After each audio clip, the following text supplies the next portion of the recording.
അപ്പോൾ ഇന്ന് നമുക്ക് ഗ്രീൻ പീസ് എഗ് മസാല എങ്ങനെ തയ്യാറാക്കിയെടുക്കണമെന്ന് നോക്കാം. അതിനുവേണ്ടി ഞാനിവിടെ എടുത്തത് 1 കപ്പ് ഗ്രീൻ പീസ് 4 മണിക്കൂർ കുതിർത്ത് വെച്ചതാണ്. 1 സവാള, 2 പച്ചമുളക്, ഇഞ്ചി വെളുത്തുള്ളി ചതച്ചത്, കറിവേപ്പില, മല്ലിയില, 1 തക്കാളി, 3 മുട്ട ഇതെല്ലാം റെഡിയാക്കി വെക്കുക.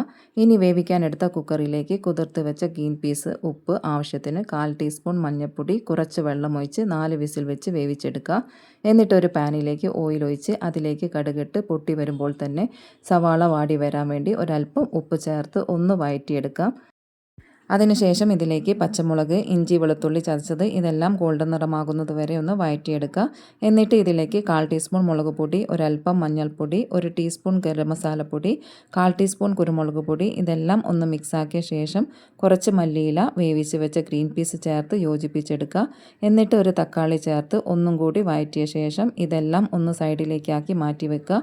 എന്നിട്ട് സെൻറ്ററിൽ 3 മുട്ട പൊട്ടിച്ചത് ചേർത്ത് നല്ലതുപോലെ ഒന്ന് മിക്സാക്കി ചിക്കി പൊരിച്ചെടുക്കുക. എന്നിട്ട് എല്ലാം മിക്സ് ചെയ്ത് കുറച്ച് കറിവേപ്പില ചേർത്ത് ഇളക്കിയെടുത്താൽ green peas egg masala ready. Beach സൈഡിൽ കിട്ടുന്ന അതേ ടേസ്റ്റിലുള്ളതാണ്. സെർവിങ് പ്ലേറ്റിലേക്ക് കുറച്ച് സവാള അരിഞ്ഞതും ചേർത്ത് കൊടുക്കുക. എന്നിട്ട് കഴിക്കാവുന്നതാണ്. അപ്പോൾ കൂടുതൽ കുക്കിംഗ് ആൻഡ് ഹെൽത്തി റെസിപ്പീസ് ആയിട്ട് വീണ്ടും കാണാം. Okay, bye, see U.